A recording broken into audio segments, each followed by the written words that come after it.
बोलो कार्तिक भगवान की जय। 5वां अध्याय। नारद जी कहने लगे कि हे ब्राह्मण, कार्तिक मास का कोई अन्य सुंदर व्रत कहिए। तब ब्रह्मा जी कहने लगे कि हे पुत्र, विधिवत जो परम पवित्र और पापनाशक नक्त व्रत है वह सौभाग्यवती स्त्रियों को अवश्य करना चाहिए। नारद जी ने प्रश्न किया कि हे ब्राह्मण, उस व्रत की क्या विधि है और कब करना चाहिए। तब ब्रह्मा जी ने कहा कि हे पुत्र, तुम्हारे स्नेहवश यह अति गुप्त कार्तिक मास का व्रत कहता हूँ। तुम सावधान होकर सुनो। अश्विन शुक्ला पूर्णमासी को प्रातःकाल उठकर शौच आदि से निर्वृत्त होकर दंत मंजन आदि करके नंदी संगम, नदी, सरोवर, कुंड, कूप या घर में स्नान करे। व्रत से एक दिन पहले से सिर ना धोवे तथा व्रत वाले दिन विधि पूर्वक स्नान करके पवित्र मन से विधाता का स्मरण करे तथा व्रत का संकल्प करे और यह कहे कि हे जगत के कर्ता, आप मेरे पति की रक्षा कीजिए, मेरी संतान की वृद्धि करिए। मंत्र पढ़कर सूर्य को प्रणाम करे और सुंदर वस्त्र तथा आभूषण आदि को धारण करे। दिन के समय भोजन ना करे और ना ही जल पीवे, अर्थात भजन आदि में सारा दिन बिता दे। ब्रह्मा जी कहने लगे कि हे पुत्र, सायंकाल को हमारा ब्रह्मा जी का पूजन चांदी के पात्र में दूध डालकर करें। सोना, चांदी, तांबा या मिट्टी की हमारी मूर्ति बनावें, उसको लाल वस्त्र पहनावें और विधिवत हमारा पूजन करें और चांदी के पात्र में रखे हुए दूध को सोने की मथनी से मथे। साथ ही यह प्रार्थना करें कि हे ब्रह्मा जी, मुझे भोग आदि के लिए गो प्रदान करके मेरी इस संताति को बढ़ाओ तथा मेरे पति को धन धान्य युक्त और चिरजीवी कर दो। बहुत से दास तथा दासी गण प्रदान करो। इसके पश्चात ब्राह्मण को भोजन करावें और कुल में वृद्धों तथा विधवाओं को स्वादिष्ट पकवान से तृप्त करे और स्वयं भी तारों को देखकर भोजन करे। यह अश्विन शुक्ला पूर्णमासी को ब्रह्मा जी का नक्त व्रत होता है। यह व्रत सब प्रकार के पापों का नाश करने वाला, समस्त कामनाओं को पूर्ण करने वाला तथा ज्ञानी पुरुषों को मुक्ति देने वाला होता है। भगवान जप, तप तथा तीर्थ स्नान में इतने प्रसन्न नहीं होते जितने इस व्रत के से प्रसन्न होते हैं। जो ब्रह्मा जी के आगे इस दिन पूरा दिन कपूर जलाता है उसको बड़े बड़े वृक्षों तथा गोदान का फल मिलता है तथा उसके कई एक कुल वैकुंठ को प्राप्त होते हैं। जो केशर तथा कस्तूरी सहित कपूर अर्पण करता है उसके कई वंश ब्रह्मलोक को प्राप्त होते हैं। जो स्त्री इस दिन वस्त्र का दान करती है वह कपड़े के सूत्र के तारों की संख्या के बराबर करोड़ों वर्ष तक वैकुंठ में वास करती है। जो गहने का दान करती है उसको ब्रह्मलोक की प्राप्ति होती है। जो स्त्री हृदय से ब्रह्मा जी का रूप तथा मुख से ब्रह्मा जी का नाम लेती है, माथे पर निर्माल्य धारण करती है, वह सदैव प्रतिव्रता रहती है। इस प्रकार अश्विन शुक्ला पूर्णमासी को स्नान, पूजन, ब्राह्मण भोजन, वृद्धजनों का पूजन करती और सायंकाल को ब्रह्मा जी का पूजन करती और ब्रह्मा जी से प्रार्थना करती कि ब्रह्मा जी, यह व्रत मैंने आपके निमित्त किया है, इससे यदि किसी प्रकार की कोई कमी हो गई हो तो उसको आप पूरा कर लेना।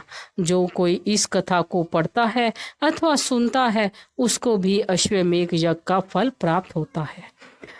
5वां अध्याय समाप्त। 6ठा अध्याय। नारद जी कहने लगे कि हे ब्राह्मण, कार्तिक मास के महात्म को विधि पूर्वक वर्णन करिए। ब्रह्मा जी कहने लगे कि हे नारद, तुम बड़े सज्जन पुरुष हो, लोगों के हित के लिए ऐसे प्रश्न करते हो। अब मैं ऐसी कथा तुमसे कहता हूँ जिसके सुनने मात्र से पापों का नाश हो जाता है।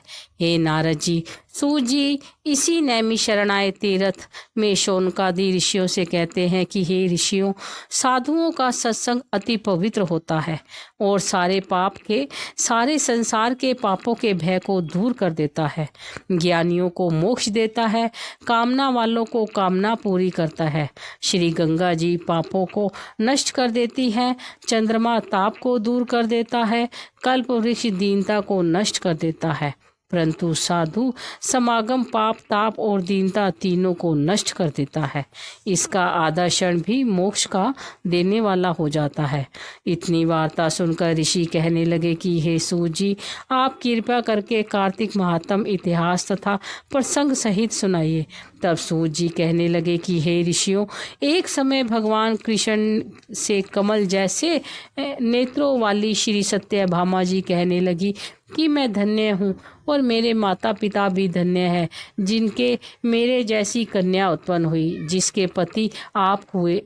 भगवान, आप 16,108 रानियों में से सबसे अधिक मुझसे प्रेम करते हैं। जिस कल्पवृक्ष की पृथ्वी के लोग बात तक नहीं जानते, वह मेरे आंगन में लगा हुआ है। अतः मैं आपसे एक बात पूछना चाहती हूँ। आशा करती हूँ मेरे हित के लिए आप वह बात अवश्य बताने की कृपा करेंगे। इतना सुनकर श्री कृष्ण भगवान जी सत्यभामा का हाथ पकड़कर कल्प वृक्ष के नीचे ले गए और कहने लगे कि हे सत्यभामे, सब रानियों में तुम मुझसे सबसे अधिक प्रिय हो। तुम्हारे स्नेहवश मैंने इंद्र से विरोध करके यह कल्प वृक्ष स्वर्ग से लाकर तुम्हारे आंगन में लगाया। मैं तुम्हारे लिए अधेय भी दे सकता हूँ, अकथ्य भी कह सकता हूँ।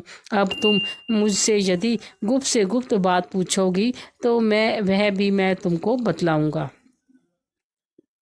सत्यभामा कहने लगी कि हे स्वामिन, पिछले जन्म में मैंने ऐसे कौन सा पुण्य कर्म किया था जिससे मैं आपकी अर्धांगिनी बनी और गरुड़ पर बैठकर आपके साथ इंद्रादि लोकों में भी जा सकती हूँ। पहले जन्म में मैं कौन थी, किसकी कन्या थी, आप विस्तार पूर्वक कहिए।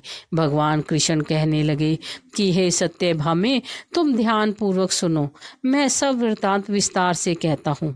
पहले सतयुग के अंत में मायापुर के अत्रि कुल में वेद तथा शास्त्रों को जानने वाला तथा देव शर्मा नाम का एक ब्राह्मण रहता था। वह सूर्य का भक्त था तथा दिन रात अतिथियों की सेवा करता था। उसके कोई पुत्र नहीं था, परंतु बड़ी आयु में उसके एक कन्या उत्पन्न हुई जिसका नाम गुणवती था। देव शर्मा ने चंद्र नामक अपने एक शिष्य के साथ अपनी कन्या का गुणवती का विवाह कर दिया। चंद्र पिता के समान उनकी सेवा करता था। एक दिन देव शर्मा अपने दामाद के साथ लकड़ियां काटने के लिए हिमाचल के समीप गए। वन में इधर उधर फिरते हुए उन्होंने एक महाभयंकर राक्षस देखा। उसको देख के वे दोनों भागने में असमर्थ हो गए और दोनों ही उस राक्षस के हाथों मारे गए। परंतु उस क्षेत्र के प्रभाव और अपने कर्मों के कारण हमारे बैकुंठ धाम को प्राप्त हो गए, क्योंकि जैसे मेघ में बरसा हुआ जल सब नदियों द्वारा समुद्र में प्रवेश पा जाता है, वैसे ही गणेश, शिव, सूर्य, विष्णु किसी भी देवता की उपासना की जाए हमको ही प्राप्त हो जाती है। इसी प्रकार वे दोनों सूर्य के भक्त हमारे दूतों द्वारा विमान में बैठकर हमारे लोक को प्राप्त हो गए। उन दोनों का मरण सुनकर गुणवती बड़ा रुदन करने लगी और पुकारने लगी कि हे पिता, हे पति, तुम्हारे बिना मेरा निर्वाह कैसे होगा? मैं किस प्रकार जीवित रह सकूंगी? तुम मुझे छोड़कर कहाँ चले गए? मेरे अन्न और भोजन का प्रबंध कैसे होगा? मेरे लिए अब कोई ठिकाना ना रहा। इस प्रकार विलाप करती हुई वह अचेत होकर वृक्ष की तरह भूमि पर गिर गई और जब कुछ चेतना आई तो उसने घर का सामान बेचकर उन दोनों की अंत्येष्टि क्रिया की और मेरी भक्ति में सदा तत्पर रहने लगी। इसी प्रकार कार्तिक मास आ गया और वह कार्तिक के व्रत करने लगी तथा एकादशी का व्रत भी करने लगी। यह दोनों ही व्रत भगवान को अति प्रिय हैं तथा मुक्ति और ऐश्वर्य के देने वाले हैं। कार्तिक मास में तुला में सूर्य में जो प्रातः काल स्नान करते हैं, जागरण कर तथा दीपदान करते हैं, उनके पातक नाश हो जाते हैं। जो मंदिर में जाकर झाड़ू देते हैं या भगवान की पूजा करते हैं वे जीवन मुक्त हो जाते हैं। जो तुलसी के वन की माला पहनना करते हैं वह फिर इस संसार में आकर जन्म नहीं लेते। एक दिन वह ज्वर से पीड़ित हो गई, तब भी दुर्लभ शरीर वाली गुणवती गंगा स्नान को गई। अतः गंगा में प्रवेश करते ही शीत के मारे उसकी सब देह कांपने लगी और वह शिथिल होकर वहीं गिर पड़ी। उसी समय हमारे दूत सुंदर विमान में बिठाकर उसको हमारे धाम ले आए। यह कार्तिक का व्रत का प्रभाव ही था। फिर द्वापर में ब्रह्मादि देवताओं की प्रार्थना पर उस पृथ्वी का भार उतारने के लिए हमने कृष्णावतार लिया। जो उस समय हमारे ही सब देवगण यादव बने और तुम्हारा पिता देव शर्मा शत्राजित हुआ, चंद्र शर्मा अक्रूर हुए और तुम गुणवती सत्यभामा हुई। कार्तिक के व्रत के प्रभाव से तुम हमारी प्रिय हुई। तुमने जन्म तुलसी के वृक्ष की पालन किया, इसी से तुम्हारे आंगन में कल्प वृक्ष है। कार्तिक में तुमने दीपदान किया, इसी से तुम्हारे घर में लक्ष्मी स्थित है। जो कार्तिक मास में तुमने व्रत आदि किए, उसी से तुम हमारी अर्धांगिनी हुई। जो कोई इस कार्तिक मास में व्रत आदि करता है, वह हमको तुम्हारे समान ही प्रिय होता है। अन्य दूसरे जप तप यज्ञ दान आदि कार्तिक मास की 16वीं कला के बराबर भी नहीं है। इस प्रकार कार्तिक महात्म अध्याय का 6वां अध्याय समाप्त हुआ। बोलो कार्तिक भगवान की जय।